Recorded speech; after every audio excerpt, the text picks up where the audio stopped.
वो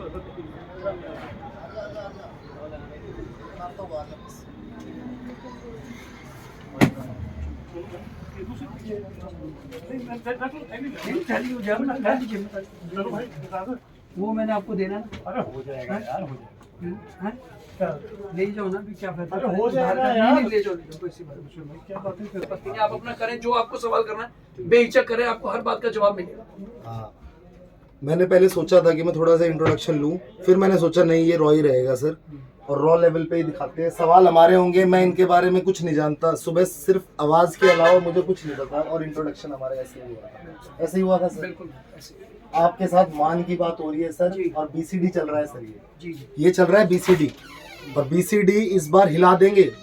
आदमी वो बैठेगा, ऐसी सत्ता नहीं चाहिए जो हमारे वकीलों के हित में ना आए, और आदमी वो दिखेगा जो दिखाने लायक है। तो सर मैं थोड़ा यहाँ के बात करूँ बिल्कुल, आप बल्कि आप चेयर भी ले आए हैं, बढ़िया, ज़्यादा अच्छा है। ओ, तो सर ये डी कंपनी का बताओ पहले। तो सबसे पहले मैंने ये देखा, वहाँ भी लगा हुआ है डी कंपनी का बोर्ड।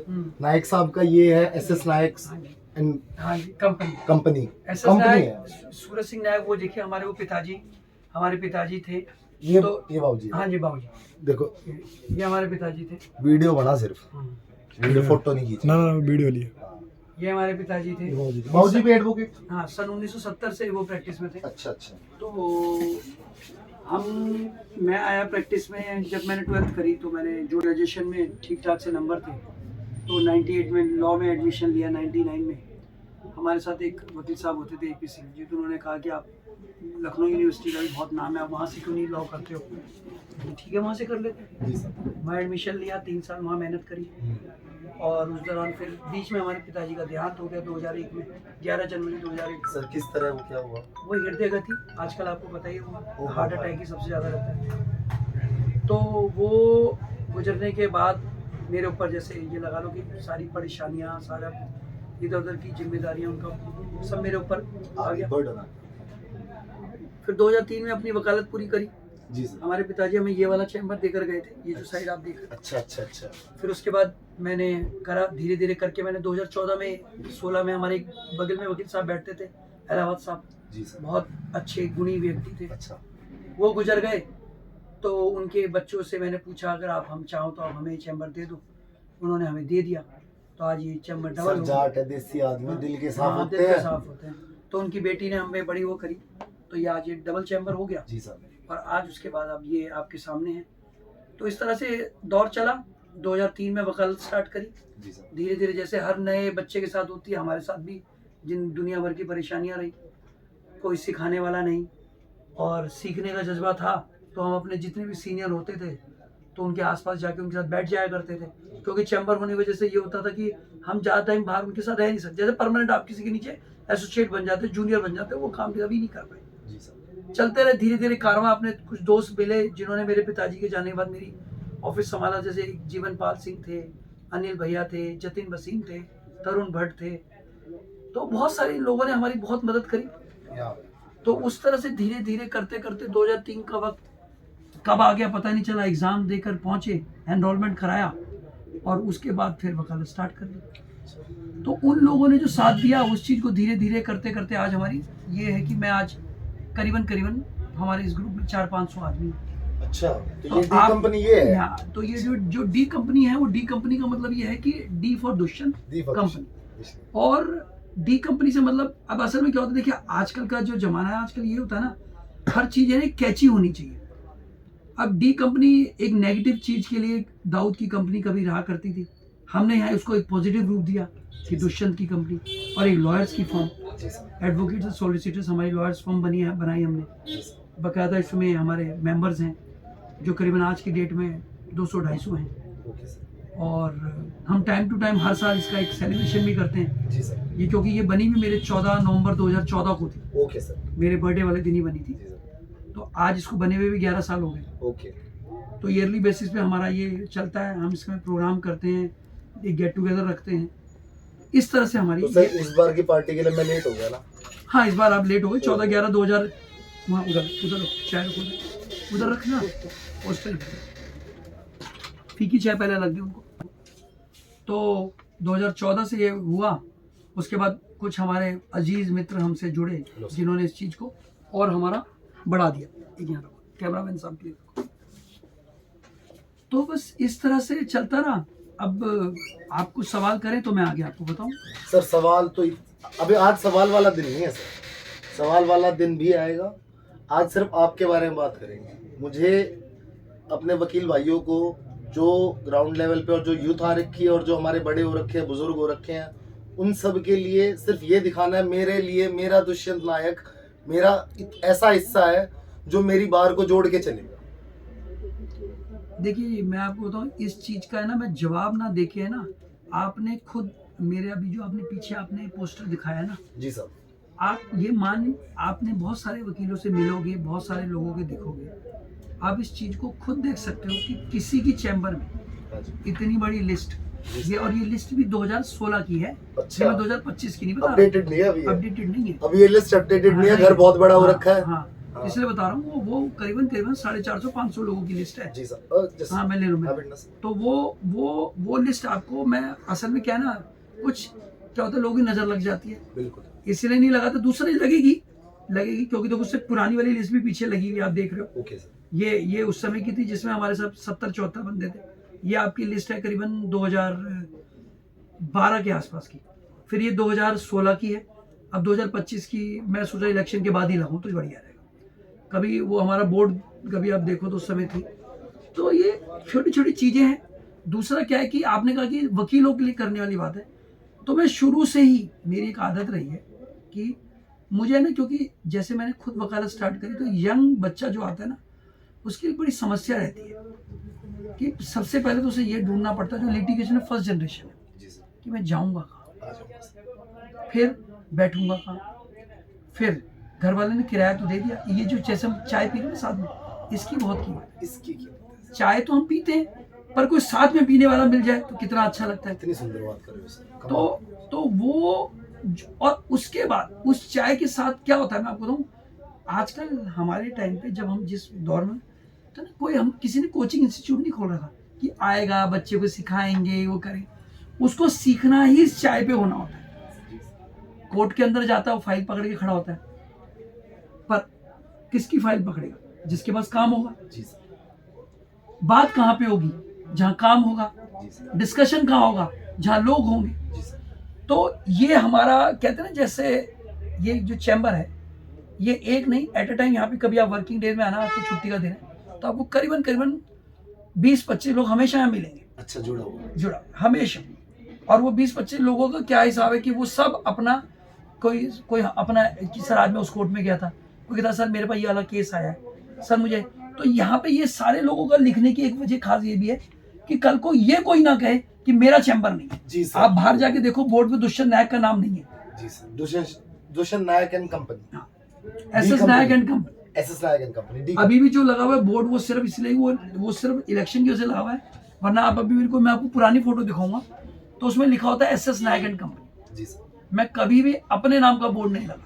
जी सर, वो इसलिए कल को वो ये ना कहते तो सर का चैम्बर है, हर कोई ये कहे हमारा चैम्बर है। भाई सर का चैम्बर नहीं है सिर्फ, ये हमारा चैम्बर। सर मैं भी आ सकता हूँ ना, मेरा हर हिस्सा आ सकता है भाई। यहाँ चाय कॉफी हमेशा रहेगी, हमेशा रहती है, हर बार पानी रहेगा। अच्छे आदमी के लिए ये घर है जी सर।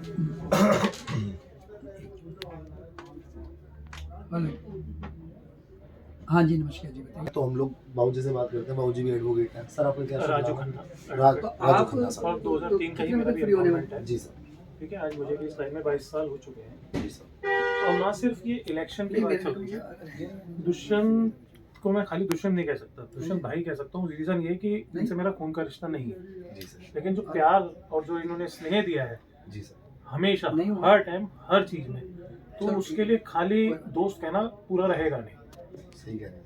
बहुत ही लाजवाब आदमी है। जी सर, और ये नहीं कि इस टाइम इलेक्शन है और ये सब चल रहा है तो ये सब चीज़ों का मतलब है, मैं ये एक परिवार की तरह है। और इलेक्शन एक सेपरेट थिंग है, वो ठीक है चल रहा है, इलेक्शन है, लेकिन ये एक दिल जीतने वाले आदमी हैं। और इसलिए नहीं है कि इन्होंने ये इलेक्शन में है और इस टाइम 4 दिन, मैं उन लोगों में से हूँ जो इनसे पिछले 20-22 साल से जुड़ा हुआ हूँ।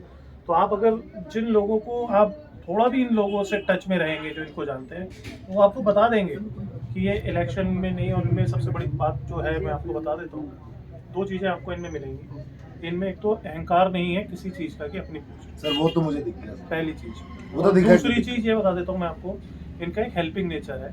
अगर कोई नया बच्चा भी इस चैम्बर के अंदर आता है और आके कहता है कि मुझे इस चीज़ की प्रॉब्लम है, तो ये उसको ये नहीं समझेंगे कि वो एक नया बच्चा आया है प्रॉब्लम पूछे, वो अपनी प्रॉब्लम समझेंगे और उसको जब तक सॉल्व नहीं कर देंगे, ये चैन से बैठने वाले आदमी नहीं है। नींद नहीं आती इनको ना, ये चैन से नहीं बैठेंगे जब तक उसकी प्रॉब्लम सॉल्व नहीं कर देंगे। वोकेशंस चल रही है, नायक साहब आज भी हमारे ग्राउंड लेवल पे काम कर रहे हैं और अपने चेंबर में बैठे हैं भाई। और नॉट बिकॉज ऑफ दैट कि इस टाइम इलेक्शन एक सेपरेट थिंग है। इलेक्शन बहुत अच्छी बात है, बाहर में अच्छे ही आदमी जाने चाहिए और जो काम करें। जी सर। और हम तो 100% श्योर है कि ये ना सिर्फ सूटेबल है, परफेक्ट है। सूटेबल और परफेक्ट शब्द में फर्क होता है। That will be decided by you only. I am just a माध्यम, I am just a source for you. ये चल रही है मान की बात, अब सर की बात। दूसरी बात ये है कि जब आप इनसे जुड़ते हैं ना, तो आपको परायेपन का एहसास नहीं होगा। सबसे बड़ी फीलिंग आपको ये आएगी। और हर आदमी को एक रिस्पेक्ट देनी, ये नहीं कि मेरे 4 दोस्त हैं या 6 दोस्त हैं या ये मेरे खास है, ये मेरे, ऐसा कुछ नहीं है। हर आदमी को एक रिस्पेक्ट देते हैं। और एक बात और बता देता हूँ, मैं आपको सारी तारीफ कर रहा हूँ तो एक बात और भी बता देता हूँ, अगर आप गलती करोगे तो आपको डांटेंगे भी है ये बात और सिखाएंगे कि ये मत सोच लेना कि आप सिर्फ प्यार है। अगर आप गलती कर रहे हो तो आपको डांट भी पड़ेगी। ये भी वैसे वाले वकील है जैसे हम हैं, नहीं, गलत नहीं होने देंगे। कुछ हो गए तो आपको डांट के समझाएंगे। और एक बात याद रखना, डांट सोना जो होता है ना, पिघल के निखरता है, पिघल के निकलता है सर, तो बिल्कुल उसको सही। तपाना पड़ता है सोने को, तो जब तपाया जाता है तब वो निखरता है, तो ये निखार देते हैं। ये है वो एक्सपीरियंस जो बोलता है, ये वो हिस्से हैं जो इनके वो कंधे हैं मजबूत जो इनको बनाते हैं। नहीं, हम नहीं बनाते, ये हम 2 कंधे बराबर के हैं, हम इनको बराबर नहीं के बना कंधे। सकते ना। इसमें हम में बड़ा छोटा तो है ही नहीं ना। जी। तो अगर हमें बड़ा छोटे की तो बात ही नहीं है। कितनी सुंदर बात है। तो बनाते नहीं है, बना तो हम जी सर। सकते हैं, बनाने वाला ऊपर वाला बैठा जी है। सर, जी सर। ठीक है ना, पहली चीज। दूसरी चीज ये है कि हम बराबर के कंधे हैं। जी सर। हाँ, ये है कि अगर रात के 2 बजे फोन आ जाए तो हम वहाँ पे खड़े होंगे, चाहे दिन रात कुछ भी हो। हाँ, कितनी सुंदर। ये वो कंधे हैं। तो सर एक बार सर के साथ कंटिन्यू करें अभी, क्योंकि प्लीज आप करिए, मैं तो आपका हाँ। उनका फोन आ गया तो हाँ, सर। चले सर, मेरे को इजाजत। भाई तो कॉफी बनाओ। वो करते हैं कंटिन्यू बात सारी अभी। बट जब तक ना, मैंने सर अभी 2 मिनट के लिए बाहर गए थे कुछ काम से, तो उस टाइम पे मैं चैम्बर देख रहा था। सर तो ये बताओ, ये स्पोर्ट्स वाला क्या मामला है? ये trophies what are they? Sir मैं शुरू से स्पोर्ट्स पर्सन, मेरे 2 ही पैशन है, वकालत करना और क्रिकेट खेलना। अच्छा, आप फिलहाल भी खेलते हैं? मैं फिलहाल भी खेलता हूँ। ये उसी चीज़ की ट्रॉफी जीती है मैंने अभी, विनर ट्रॉफी है हमारी। ये कब की है सर? ये अभी 2025 की है। ओके, ये कब कहाँ मैच हुए थे? ये श्रॉफ अमरचंद मंगलदार जो सबसे top law form of Asia है, ये वो ऑर्गेनाइज कराती है। Okay sir. तो उसी के हमने गया, उसमें सारी कॉर्पोरेट टीम खेलती है। हमारे पास हमें ये होती है कि हमें 40+ प्लेयर खिलाने होते हैं। जी सर। उसके बावजूद भी हमने सारी टीमों को हरा के कप जीता है। अच्छा, तो आप खेल रहे थे? आपके पास फोटोज होंगी सर वहाँ? बहुत है। ठीक है सर, एक वो भी नहीं, जोड़ेंगे। एक नहीं, पोस्ट आएंगे वो 50 हमारे। है, 1000 है। जीतने की है, सारी हैं। ये आपको बल्कि दिखा देते हैं आपको। ये हमारा भी, बल्कि इसका next addition 7th addition start हो गया है, जो भी हम करने वाले हैं। वैसे ही कर दीजिए, हो जाएगा। नेक्स्ट एडिशन हमारा स्टार्ट हो गया। तो दुष्यंत साहब फोटोज देख लेंगे। आप पहले तो ये बताइए सर, ये इलेक्शंस का कब आपने कंटेस्ट किया, आपके बैकग्राउंड क्या है सर इलेक्शंस का? देखिए, बैकग्राउंड तो देखिए, मैं आपको बताऊं, इलेक्शन कभी भी एक इंसान नहीं लड़ता। पहली बात तो आप ध्यान रखिए, इलेक्शन आपकी टीम आपको लड़वाती है। और मेरी इलेक्शन जीतने की ताकत ही मेरी ये डी परिवार, डी कंपनी है, जिसने मुझे आज तक कभी झुकने नहीं दिया। 2016-17 में जो इलेक्शन हुआ, जनवरी में ही मैं जीता था और 19 तक मैं रहा। उसके बाद मैंने 22 में फिर वाइस प्रेसिडेंट का रहा और 24 तक उसमें मैं उसका फिर मेरा रहा, जो भी हिसाब किताब।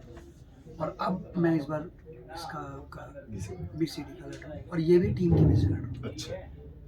देखिए, मैं आपको चीज़ बताऊँ, ये जो जितने भी हमारे बार के इलेक्शन होते हैं, 2 चीज़ों पे चलते हैं जो मैंने अब तक देखा।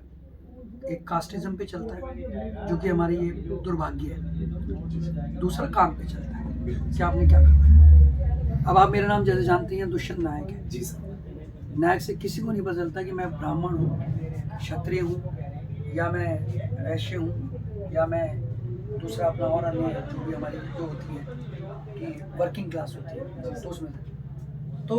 और उस सबसे ऊपर क्या है, मेरा जो पहला धर्म है मेरा वकील, मेरी वकालत। जी सर। मेरे लिए जितने भी वकील भाई हैं, मुझे ये नहीं पता चलता वो कौन से धर्म को क्या बिलोंग करते हैं, I don't care at all. Yes. मेरी लिस्ट में आप देख सकते हैं, इसमें आपको हिंदू, मुस्लिम, सिख, ईसाई सारे मिलेंगे। इवन लेडीज एडवोकेट्स Ladies हैं, advocates। सिंह साहब, पांडे सारे जी, सारे सारे सारे नीचे आखिरी कुछ तो मैंने सुने ही नहीं सर, गायत्री जी। हाँ, ये सारे ओके। सारे मिलेंगे। तो भाटी इसमें साहब, नीचे मिलेंगे उपाध्याय सारे, जी। बस सारे आपको ओके। वो देखिए, आगे खान भी मिलेंगे, नीचे जिशान, सब मिलेंगे। खान साहब भी होंगे। हाँ, जिशान सारे साहब भी होंगे, सब हैं। आज सर हम जावेद साहब के साथ आए थे हाँ जी। रैपिडो में, जी, तो आपको वो दिखाएंगे, उनकी सोच भी बड़ी अच्छी आ रही है सर। जी, तो सारी चीज़ें यही हैं। तो इसलिए आपको बता दूं, तो मैं जो इलेक्शन लड़ रहा हूँ, मेरा इलेक्शन सिर्फ और सिर्फ एक ही चीज़ के लिए, अपने यंगस्टर्स के लिए। जी सर। क्योंकि प्रॉब्लम कहाँ आ रही है, जो हमारा 3, 4, 5 साल यहाँ पे आ जाता है, वो तो स्टेब्लिश हो चुका है, जी सर। उसकी कोई प्रॉब्लम नहीं, वो अपना उसको रास्ता मिल चुका है या उसने अपनी राह पकड़ ली। प्रॉब्लम है जो नया आ रहा है, जी सर। और नए में भी क्या है, 2 तरह के होते हैं। एक होता है जो सिर्फ है ना एक एक्सपोजर लेने आते हैं, और एक जो लिटिगेशन को अपना एक प्रोफेशन बनाने आते हैं। जी सर। वकील सारे होते हैं, पर जो सिखाना होता है और जो सीखना होता है वो अलग अलग तरीके से होता है। जनरली जो मैं लोगों को बताता हूँ वो ये कहना है कि किसी भी जगह से काम सीखना या लेना और उस प्रोफेशन को पाने के लिए आपको उस जगह से रूबरू होना जरूरी है। एक कोर्ट रूम के अंदर आप जाते हो तो सिर्फ कोर्ट रूम में एक जज ही नहीं होता, जज के अलावा भी बहुत सारी चीज़ें होती हैं। एक आपका ऑपोजिट काउंसिल होता है, अगर वो सिविल मैटर है। क्रिमिनल मैटर में आपके पास एक ऑपोजिट पब्लिक प्रोसिक्यूटर होता है, जज साहब के साथ एक रीडर भी होता है, एलमत भी होता है, स्टेनो भी होता है, एक अर्दली भी होता है। तो उन सब के भी एक काम है, और उन सबसे पहले जब कोर्ट रूम के बाहर आप पहुंचते हो ना, तो एक कॉज लिस्ट लगी होती है। जी सर। वो हमें बहुत कुछ सिखाती है। तो मेरे पास जितने भी नए इंटर्न्स या नए मेरे एसोसिएट्स आते हैं, मैं उनको पहले कहता हूँ कि पहले इन चीज़ों से रूबरू हो जाओ, तो वकालत सीखोगे। प्रॉब्लम कहाँ आती है कि लोग सीधा कहते हैं यार मैं तो हाई कोर्ट में वकालत करूँगा, मैं सुप्रीम कोर्ट में करूँगा, और बेसिक उनको चीज़ें मालूम ही नहीं। ट्रायल ही नहीं पता सर, कभी किया ही नहीं ग्राउंड लेवल पे काम। ट्रायल तो शब्द अपने आप में इतना बड़ा है, ट्रायल को तो भूल जाओ। भूल जाओ ट्रायल तो, हाँ हाँ सही बात है। ट्रायल पे तो जाओ मत, अभी ट्रायल से पहले बहुत ग्राउंड लेवल ही नहीं पता अभी जो तो। मैंने अभी कोर्ट का बताया ना, पहले इससे रूबरू हो, जी सर। इसके बाद ट्रायल की ABCD चालू होती है। बिल्कुल वो भी ABCD इस चीज पे चालू होती है कि पहली बार जब आपके पास मुकदमा आता है, हाँ जी। वो मुकदमा इसलिए नहीं आता कि आप काम कर सकते हो, ये इसलिए आता है क्योंकि यहाँ काम करने वाले बहुत सारे हैं, कि वो क्लाइंट को भरोसा होता है कि जिस वकील के सामने बैठा हो ना, वो इस 30,000 का या पटियाला हाउस का या रोहिणी का बेस्ट वकील है जो मेरी जेब पे फिट बैठ रहा है। बिल्कुल सही बात है। तो पहली लड़ाई आपकी क्लाइंट ओन करने की है। बिल्कुल सही बात है। जब आप क्लाइंट कमा लेते हो, उसके बाद ही तो कोर्ट में पहुंचोगे। ये मेनली उनके लिए, उस युद्ध के लिए है, उनको समझने की जरूरत है जो ये सोचते हैं ना कि हाई कोर्ट चले जाते हैं और सुप्रीम कोर्ट चले जाते हैं प्रैक्टिस करने। Just come to the first place, ground level. इस चाय कॉफी की बात करो सबसे पहले, फिर समझ में आएगी बातें आगे क्या चल रहा है। तो यहाँ जुड़ो, ऐसे आदमियों को आगे बढ़ाओ जो हमारे लिए खड़े हैं और दिन रात खड़े रहेंगे। इनसे भी उसी तरीके से सवाल करेंगे हम, अगर जिस टाइम पे जिसका मन करेगा वो सवाल पूछा जाएगा। और अब कंटिन्यू करते हैं सर के साथ क्योंकि लंबी बातचीत है।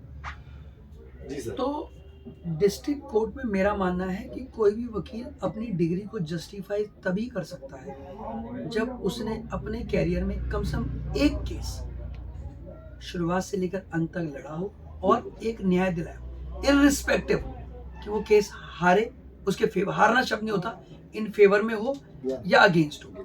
वजह क्या होता है, हमारे पिताजी ने एक बहुत अच्छी बात बताई थी, वकील कभी कोई मुकदमा नहीं हारता, मुकदमा हमेशा क्लाइंट हारता है। अब बड़ी सोचने वाली बात है कि कोई बाहर का जो नॉन एडवोकेट होगा वो कहेगा क्लाइंट कैसे के साथ, क्योंकि ये वो ही बता सकता है जिसने ट्रायल कर रखा। अब ट्रायल का क्या सिस्टम है कि आप इस चीज को समझिए कि ट्रायल में जब आप एक मुकदमा लेकर आते हो तो मैं एक बहुत अच्छी तरह उसको ड्राफ्ट कर देता हूँ। ठीक है सर। ड्राफ्ट करने का फाइल कर देता हूँ, ठीक है सर। आर्गूमेंट करके उसमें नोटिस या मैं सामने वाले को सम्मन करा लेता हूँ। पर अब स्टेज आती है गवाही की। गवाही कौन करेगा और कौन देगा, वो काम होता है क्लाइंट का।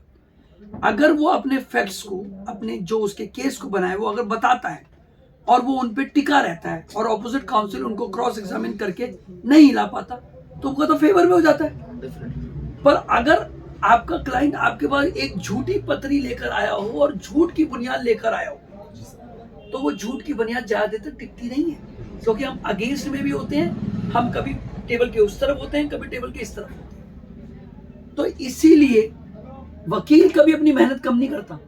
क्लाइंट जो है जब झूठ के सहारे होता है तो वो केस खत्म हार जाता है बस। तो इसलिए मुझे ये बात अपने पिताजी की बहुत सालों बाद, जब मैंने अपनी प्रैक्टिस आज जमा ली 23-25 साल में, तो मुझे चीज समझ आई कि नहीं, ये बात उन्होंने बिल्कुल सही कही थी कि कभी वकील केस कभी नहीं हारता, जो हारता है क्लाइंट हारता है। और क्लाइंट भी नहीं हारता, वो क्यों?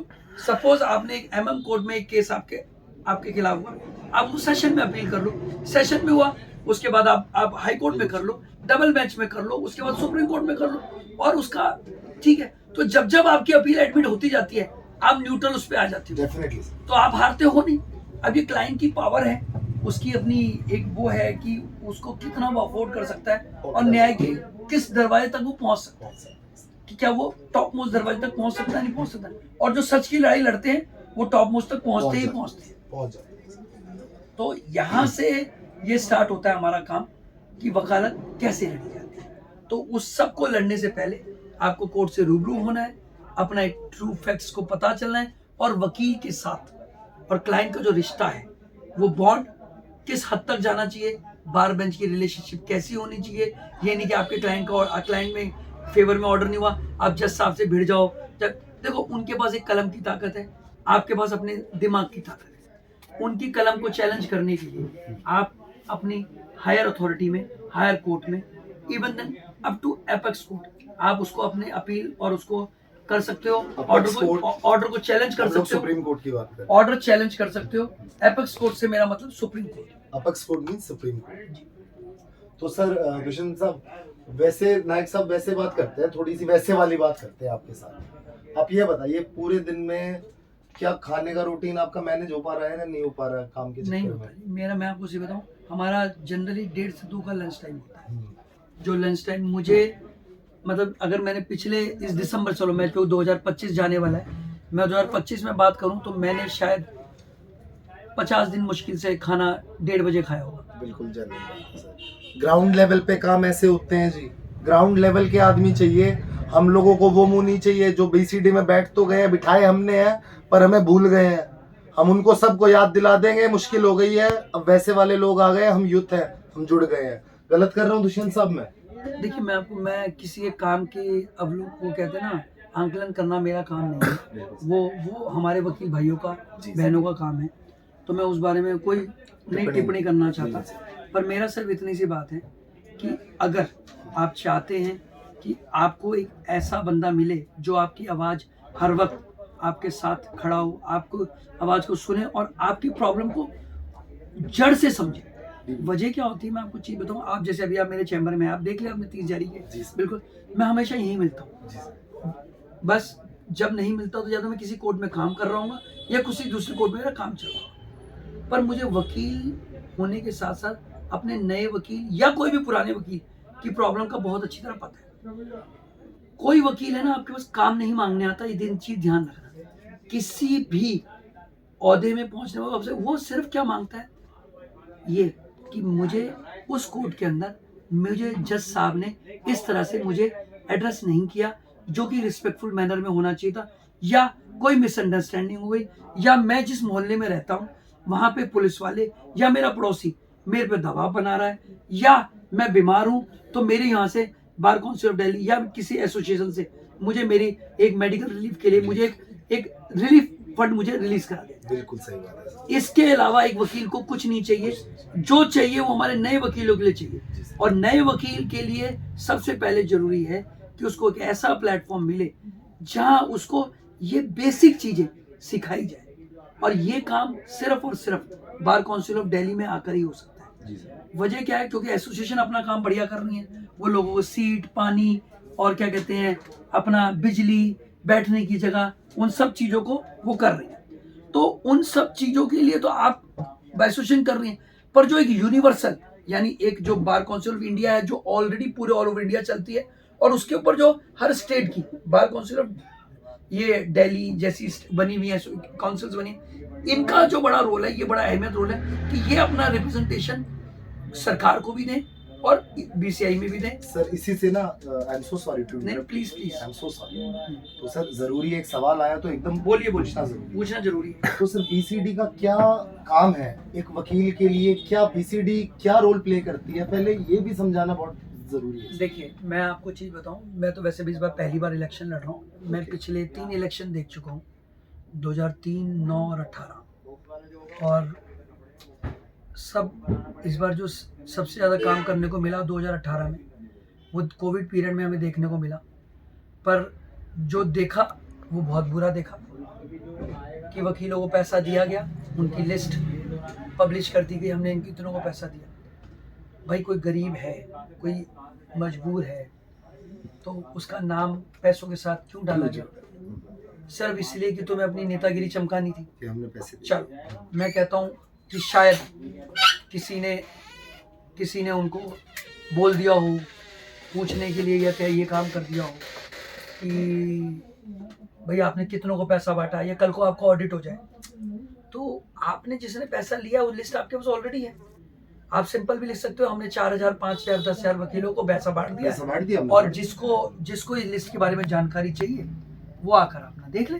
आपने बीसीडी जिसको भी करना है, तो उसमें ये होता है कि एक इंसान की इज्जत बरकरार रहती, वकील साहब की इज्जत बरकरार रहती। और देखो कई बार क्या होता है, हम वकील है ना, रोज कुआं खोदते हैं, रोज पानी, और उसमें भी कई ऐसे वकील होते हैं जिनको रोज काम भी नहीं मिल पाता। तो जिनको रोज काम नहीं मिल पाता, उनके लिए सर्वाइव करना उस समय बहुत मुश्किल था, और जो बाहर स्टेट से आए हुए तो उनके लिए और भी मुश्किल था। हमने भी अपने लेवल पे काफ़ी लोगों की मदद करी, जो मेरे जानकार थे, जो मेरी टीम में थे, जिनको मैं कर सकता था, मैंने उनके अकाउंट्स में ट्रांसफ़र किए, किसी को जो ज़रूरत थी वो पहुंचाई। पर मैंने कोई लिस्ट कहीं नहीं बनाई, ना कहीं लिस्ट डिस्क्लोज करी, ना मेरा वो काम है। क्योंकि कारण क्या है, मुझे ऐसा लगता है हमें सिखाया गया है कि इस हाथ से मेहनत करो तो इस हाथ को पता नहीं चलना चाहिए। हाँ, जिसको शक शुबा है, अब क्योंकि वो इतना बड़ा इंस्टीट्यूट है बार काउंसिल ऑफ दिल्ली, तो वहाँ पे हो सकता है कि तो वो लिस्ट उनके पास होनी चाहिए, जो उनका ऑडिट करता है वो सारा चीज़ें। तो पहला काम तो यही है कि दूसरा होता है मेडिकल, तीसरा होता है जो हमारी यंग जनरेशन आ रही है, इन लोगों को किस तरह से इनको सिस्टम से रूबरू कराते हुए सिस्टम के अंदर लाया जाए। अब कारण क्या है कि इतना काम तो है नहीं पूरे उसमें कि हर किसी को भैया काम बांट दिया, केसेस दिया जाए। और केसेस देना या ना देना ये बीसीडी के हाथ में नहीं है। बीसीडी के हाथ में कि अपने बंदे को इतना हुनरमंद बना दो, उसके स्किल्स को इतना डेवलप कर दो कि वो जहां जाके खड़ा हो उसको काम मिलना है। बिल्कुल सही बात है। इस चीज में हमारी बार काउंसिल ऑफ दिल्ली ने, जो मैं पिछले 20 साल से देख रहा हूँ, वो कोई काम नहीं किया जो कि करने की जरूरत थी। बिल्कुल सही बात। ये जरूर हुआ, कोऑप्टेड मेंबर भरमार कर दी गई, सारे खूब सारे कोऑप्टेड मेंबर बना दिए गए, उनके विजिटिंग कार्ड, उनको सर्टिफिकेट हुआ है सर का ना ये सवाल, इसका जवाब मैं दूंगा आपको एक वीडियो के अंदर। ये हुआ है, I will show you that face in 15 minutes. Certificate बना दिए गए, उससे अपने और कुछ नहीं, अपने वोट राजनीति इकट्ठी करी, ऐसी और भी करे गई भैया। मतलब लोगों का ज्यादा, कोई भंडारा करता है, कोई यहीं ले जाता है, कोई बद्रीनाथ ले जाता है, कोई यहाँ ले जाता है। पर जो बेसिक वकील है, मैं कई बार देखता हूँ, उसको जब जरूरत होती है ना, तब हमारा वकील साहब, तब वो बीसीडी वाले वकील साहब हमें दिखते नहीं। और दूसरी बात है, उनके कोर्ट में चैम्बर्स नहीं, जिनके चैम्बर्स हैं वो चैम्बर में नहीं। मैं आपको बता दूं, हमारे जो पीछे बैठे हुए जितने भी वकील साहब साहिबान हैं, हम उनके बड़ा आदर सत्कार करते हैं, पर उनसे मिलने के लिए हमें south east, greater class, Jalpura office में जाना पड़ता है, उनसे वहाँ मिलना पड़ता है, और मिलने में भी वो टाइम दे दे तो गनीमत है। तो वाली बात, तो जब आप लोगों के बीच में नहीं, तो फिर आपका ground reality, this is the ground reality check. जी सर, तो ये चीज है, एक में स्टॉप करते हैं, ये मीडिया आई हुई है सर। एक सवाल और आया मेरे मन में जी सर। मैं भी सर फर्स्ट जनरेशन लॉयर हूँ, आप तो फिर भी सेकंड जनरेशन है जी। तो सर बाबूजी के बारे में बताओ सर। हम लोगों को ना वो सुनना है, हम फर्स्ट जनरेशन भी तो सुने कि एक पिता ने एक अपने बच्चे को क्या प्योत दी है, जिसके वजह से आज वो इस मुकाम पे और इस पावर के साथ हम लोगों को आगे बढ़ाने के लिए फर्स्ट जनरेशन को हमारा हिस्सा बने हुए हो। आप अब हमें आप पेरेंटिंग दे रहे हो, तो सर वैसा बताओ साहब बाबूजी ने क्या दिया? देखिए मैं आपको बताऊं, वो अपने टाइम के एक बड़े अच्छे धुरंधर सीजन लॉयर रहे हैं। अच्छा 30 साल की उनकी प्रैक्टिस रही। सन 71 में शायद उनका एनरोलमेंट था और उसके बाद सन 2000 तक वो रहे। 2001 में उनका क्या कहते हैं, उनका देहांत हुआ। तो 30 साल मैंने 30 साल तो नहीं देखा, तो मेरी खुद की पैदाइश 75 की है। मैं उनसे उनकी वकालत देखने के लिए तो मैं सब महरूम ही रहा, पर सन 94-95 से मैंने ना यहाँ आना स्टार्ट कर दिया था। तो मैं उनको देखा करता था और घर में देखे, जिस घर में वकील हो तो उनके तो वो एक बड़े दबंग तरह के वकील थे और वैसे वाले कोर्ट में उनकी काफ़ी अच्छी पकड़ थी। मैंने कई बार सुना भी कि उनकी आवाज़ काफ़ी बुलंद होती थी। जज साहब कई बार कह भी देते थे कि भाई वकील साहब थोड़ा धीरे बोले, तो वो कह भी देते कि मेरी आवाज़ ही ऐसी है। और जो देखिए मैं आपको चीज़ बताता हूँ कि ना कई बार क्या होता है कि आप है ना शब्द कम और उनका इफेक्ट ज़्यादा देखते हो। इफेक्ट देखने के लिए और सुनने के लिए देखिए ये मेरे ख्याल से पापा यहाँ से 75 से बैठते थे, 80 आस पास बैठते थे। तो ये पूरी आसपास लाइन है, यहाँ पे जितने भी चैम्बर्स बने हुए, किससे भी पूछ सकते हैं कि जो पुराना वकील है, जिसने उनसे पहला सवाल तो ये करने की जरूरत है कि क्या आपने एसएस नायक को देखा था अपनी आंखों से? और फिर दूसरा सवाल करे वो किस तरह के वकील थे। जी सर। तो क्योंकि मैं तो एक पुत्र हूँ, तो पिता के लिए मेरे तो अच्छे क्या, मैं पता नहीं क्या क्या बोल दूंगा। तो अल्टीमेटली क्या होता है कि इसका आंकलन सिर्फ एक ही तरीके से हो सकता है कि कहते ना वो पूत के पाँव पालने में दिखने लग जाते हैं। तो अगर आप मुझे कहीं पे पाते हो कि मैं कुछ वकालत में आपके सामने हूँ, तो आप फिर इस चीज को समझ सकते हो कि उन्होंने मुझे किस तरह की परवरिश दी। और परवरिश में ये बोलूँ तो मेरे खानदान में इस समय मेरी बहन वकील है जी सर। मेरे जो ब्रदर इन लॉ है वो भी वकील हैं जी सर। और वो इस समय ये मान के देश के जो हमारे टॉप 100 लॉयर्स में उनका नाम है। Okay sir. और अनूप रावत साहब है जी। तो आप चाहे तो बड़े अच्छे, बहुत सिंपल है उनके लिए। उनकी तो ये ना, आप सिर्फ ऊपर अनूप रावत लिखिए गूगल में, सबसे नंबर 1 पे दिख जाएंगे। अच्छा। तो इस तरह से उनका वो है और वो बहुत अच्छी उसमें है। दूसरे मेरी बिटिया अगले साल वो भी वकालत में आने वाली है। ओके। तो वो 9th सेमेस्टर उसने एग्जाम दिए, अगला साल 10th है और 2026 में आप उसको भी यहाँ वकील मेरे साथ। जी सर। ऐसे मेरे चाचा बच्चे हैं, दो मेरे चाचा, उनके लड़के भी आ गए और भी कई जनरेशन, हमारे 8-10 तो फैमिली में ही वकील हैं।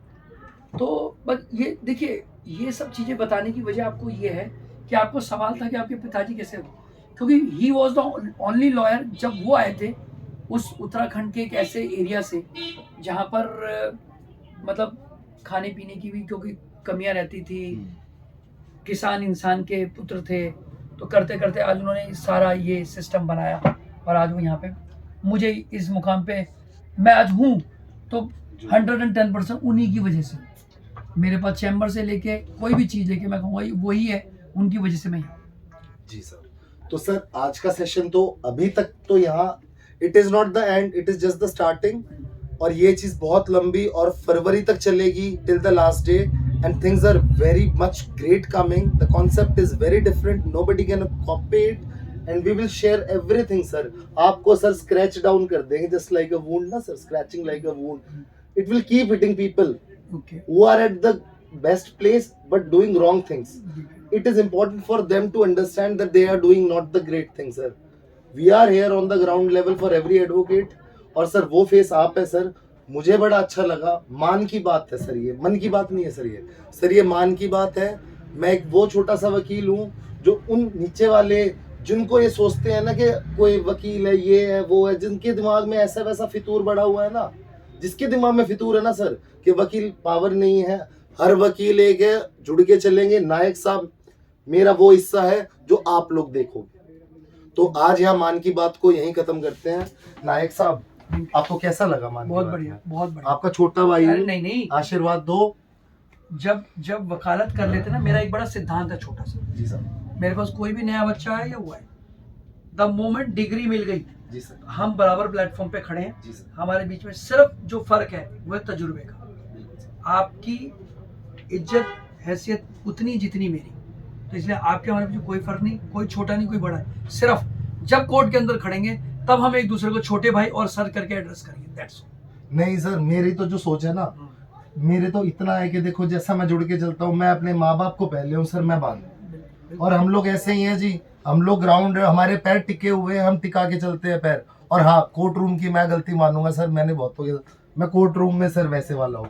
बाकी बड़ों का आशीर्वाद लेके चलेंगे, छोटों की इज्जत करो, बड़ों के साथ रहो, अपने माँ बाप का ध्यान रखो, चाचा चाची ताऊ जो भी है, इज्जत सबसे पहले है, बाकी सारी चीजें बाद में है।